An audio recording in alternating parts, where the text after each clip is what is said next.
Like, I'm scared. Like, when am I gonna have kids? I don't have a car yet. Like, On the morning of December 12th, 2021, police in Bridgeport, Connecticut, responded to a 911 call from a local apartment.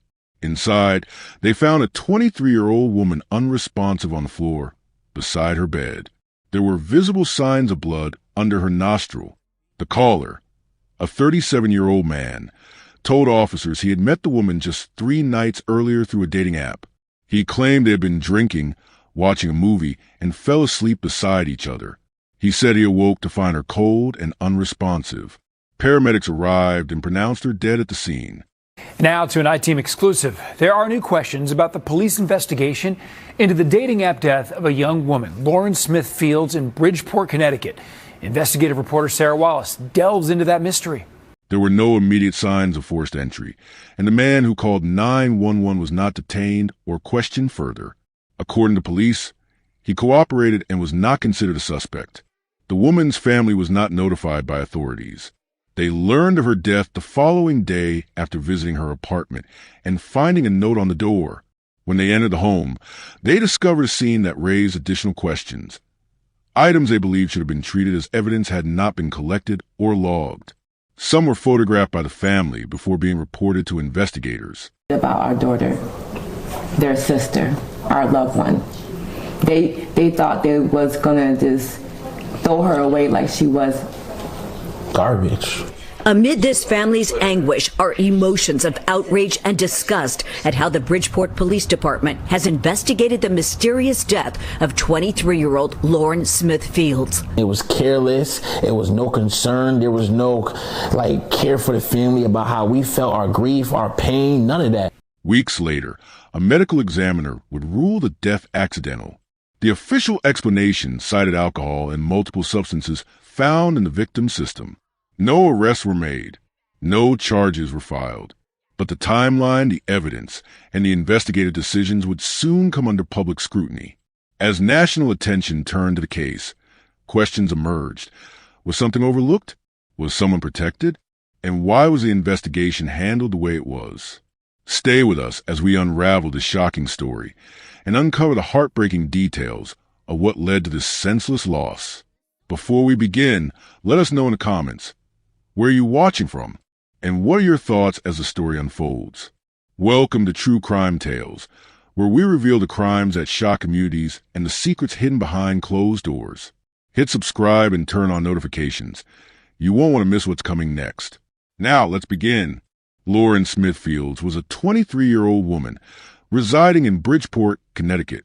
She was enrolled at Norwalk Community College, where she was pursuing a degree in physical therapy. Her academic and career goals included long-term aspirations in the beauty and wellness industry. Lauren graduated from Stanford High School, where she had been active in athletics. Family members and those who knew her described her as disciplined, organized, and attentive to her personal health and well-being. She maintained a fitness-conscious lifestyle, avoided risky behavior, and had no known history of drug or alcohol misuse. In addition to school, Lauren ran a small business centered on beauty and hair care products. She was considered entrepreneurial and independent. Those close to her regarded her as cautious in social settings, especially concerning dating. She was reportedly selective and measured when interacting with men, particularly through online platforms. Lauren lived alone in a second-floor apartment in Bridgeport. The apartment was modest and in a relatively quiet neighborhood. She supported herself financially through part-time work while continuing her studies. There were no prior disturbances or complaints linked to her address, and she had not previously reported any safety concerns regarding her home environment. On or before December 11th, 2021, Lauren matched with 37-year-old Matthew LaFontaine on the dating application Bumble. LaFontaine was a white male, employed as a design engineer. There was no documented history of previous contact between the two prior to their match. According to LaFontaine's later account to police, he and Lauren had met in person a limited number of times prior to the evening in question. There is no indication that they had an extended relationship and no communications between them prior to December 11th have been publicly released or verified. On the night of December 11th, LaFontaine arrived at Lauren's apartment. He brought with him a bottle of tequila, which both individuals began drinking together. LaFontaine stated that they consumed alcohol and engaged in casual conversation. At some point during the night, Lauren reportedly became physically ill. LaFontaine told investigators that she vomited and complained of not feeling well, but resumed drinking shortly thereafter. He further stated that Lauren went to the bathroom for an estimated 10 to 15 minutes, after which she returned and continued to socialize. The pair allegedly watched a movie and ate food during the night. LaFontaine claimed they eventually moved to the bedroom, where they both went to sleep. During the evening, Lauren's brother briefly visited the apartment to drop off groceries or laundry. He reported that Lauren exited the building momentarily and appeared to be speaking to someone. The timeline provided places this interaction near the window of time before Lauren became ill and shortly before she was last seen alive. This visit from her brother constitutes one of the final independent, external interactions Lauren had that evening and provides a fixed reference point in the otherwise limited public timeline of events. LaFontaine stated that Lauren fell asleep on the couch. He claimed to have carried her to the bed and then gotten into bed beside her. According to his account, she was snoring heavily around 3 a.m. When he awoke again around 6:30 a.m., LaFontaine said he found Lauren lying on her right side unresponsive, with blood present around her nostril. He called emergency services at approximately 6:39 a.m. and told dispatchers that his date was not breathing. He also mentioned that she might have consumed alcohol earlier in the evening. LaFontaine reported attempting chest compressions while waiting for emergency personnel. Responding officers arrived at Lauren's residence shortly after. Upon entry, they found her lying unresponsive on the floor beside the bed. LaFontaine was still present at the scene. Paramedics declared her dead at 6:49 a.m. Despite the presence of a deceased individual under unclear circumstances, police failed to treat the apartment as a potential crime scene. The scene was not cordoned off. No detectives or crime scene investigators, CSI, were dispatched to examine or preserve evidence in the room. There was no forensic unit assigned to perform immediate on-site analysis. Instead, responding officers performed only a basic sweep of the apartment, removing limited personal effects, including a cell phone, credit card, passport, and wallet. Officers did not document or collect several other potential items of evidentiary value, such as drinking glasses, bedding, used condoms, and other materials located around the room. Key pieces of physical evidence, such as blood-stained sheets, a used condom containing semen, and a loose pill near the body, were not secured.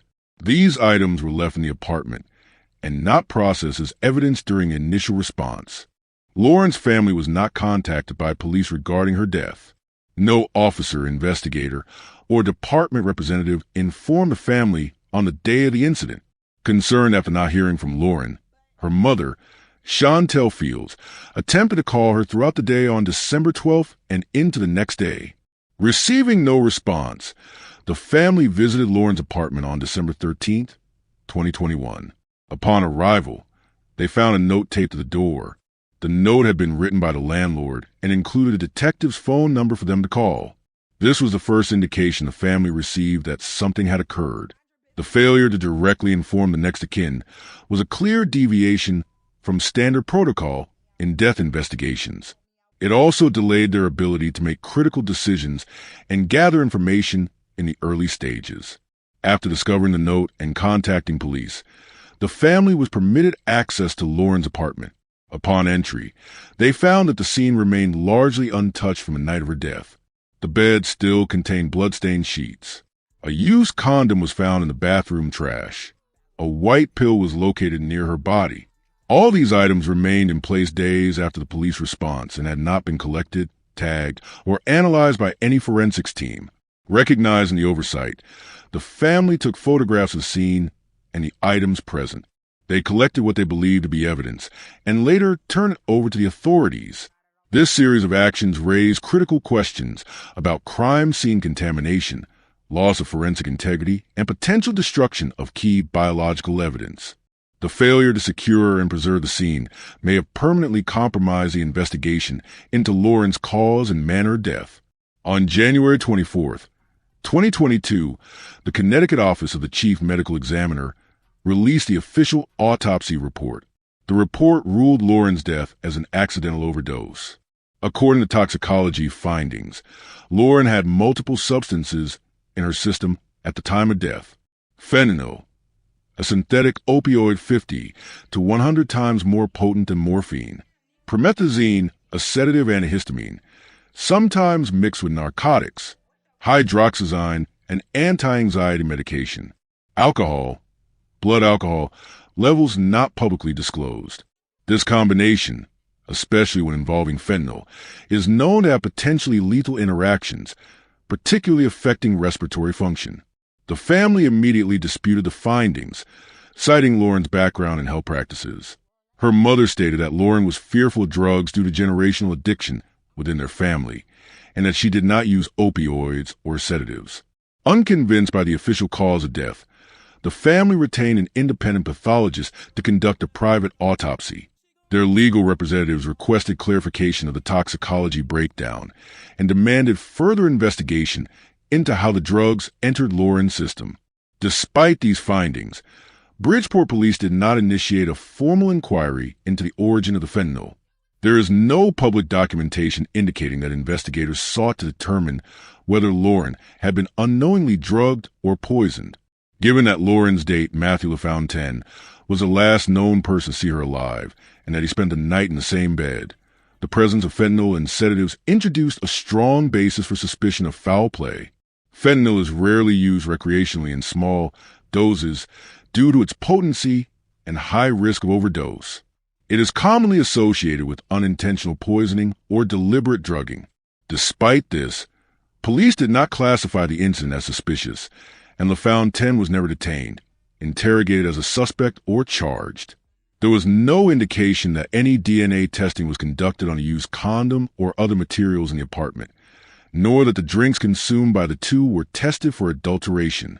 Lauren's death initially received limited media coverage, especially when compared to similar high-profile cases involving white victims. This discrepancy drew criticism across social media platforms and was cited as an example of missing white woman syndrome. Activists, influencers, and advocacy groups began using hashtags such as #JusticeForLauren, #BlackWomenDeserveJustice. Platforms like TikTok and Instagram saw widespread engagement, with users demanding justice and transparency. The case gained even more national visibility when Cardi B posted about it, accusing police of negligence and racial bias. As public pressure increased, the Bridgeport Police Department reopened the case in late January 2022, more than 6 weeks after Lauren's death. They also accepted assistance from the Drug Enforcement Administration, DEA, signaling a possible turn toward investigating narcotics involved. On January 30th, 2022, the Bridgeport Mayor's office announced disciplinary actions against 2 police officers involved in the early handling of Lauren's case. Detectives Kevin Cronin and Angel Llanos were placed on administrative leave for violations of departmental policy, specifically failure to follow proper death notification procedures, failure to preserve and document a potential crime scene. Additionally, the city's Internal Affairs Unit launched a review of Bridgeport PD's procedures regarding unattended deaths, evidence collection, and racial equity in investigative practices. The mayor publicly apologized to the Smithfields family for the way the case was handled, but no criminal charges were filed against any officers or individuals in connection to mishandling or to Lauren's death itself. Following the death of 23-year-old Lauren Smithfields in Bridgeport, Connecticut, and what her family describes as gross mishandling of the investigation by local authorities, legal action was initiated. In early 2022, the Smithfields family filed a formal notice of claim, a precursor to a lawsuit against the city of Bridgeport. The notice outlined several serious allegations: racial bias and how the Bridgeport Police Department, BPD, treated the case. The family claimed that if Lauren had been a white woman and the man who had last seen her alive had been black, the response would have been different. The family cited disparities in how potential suspects are treated and how quickly action is taken, especially in interracial situations involving deceased black women. failure to secure and process evidence. Items such as bloodstained sheets, a used condom with semen, a pill near the body, and a drinking glass were allegedly left uncollected during the initial response.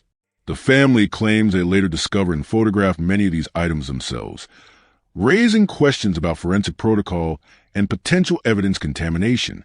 Denial of due process. The family argued that they were denied access to timely information about the investigation and were effectively excluded from participating in Lauren's death review. They learned of her passing not through official notification, but through a handwritten note left at her apartment by a landlord, a violation of expected legal protocol, violation of civil rights under the 14th Amendment.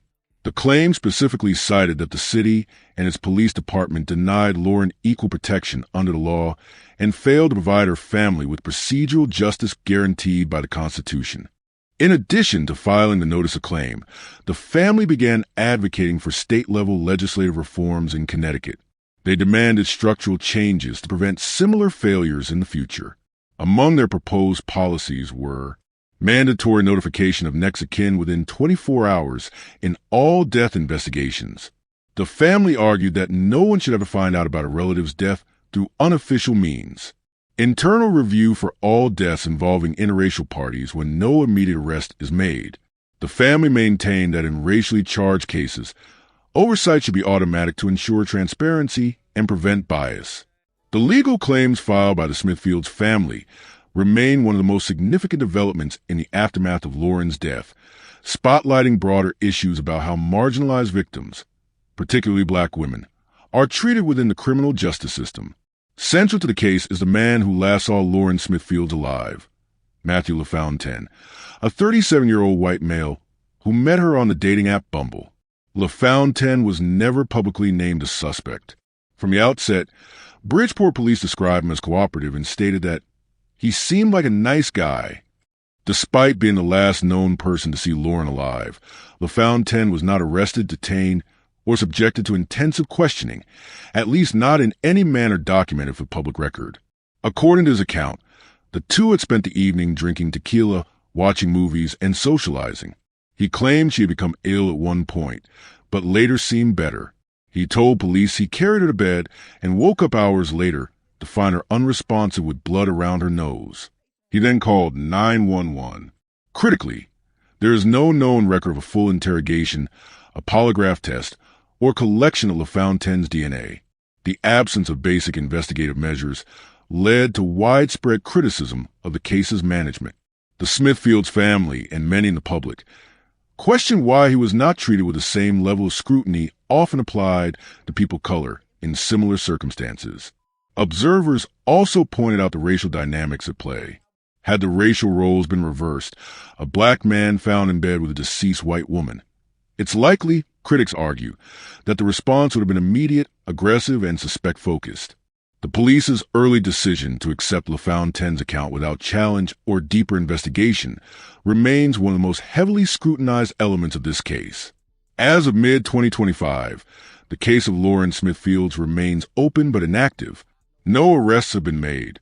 No new suspects have been named.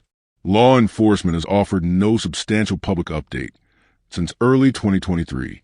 The Bridgeport Police Department continues to face both legal pressure and public scrutiny for the way the case was handled. Multiple unresolved questions remain. Why was key physical evidence ignored or left uncollected at the scene? Items such as the bloodied bedsheets, the pill, and the used condom could have yielded critical forensic clues. Why wasn't the apartment treated as a potential crime scene from the beginning?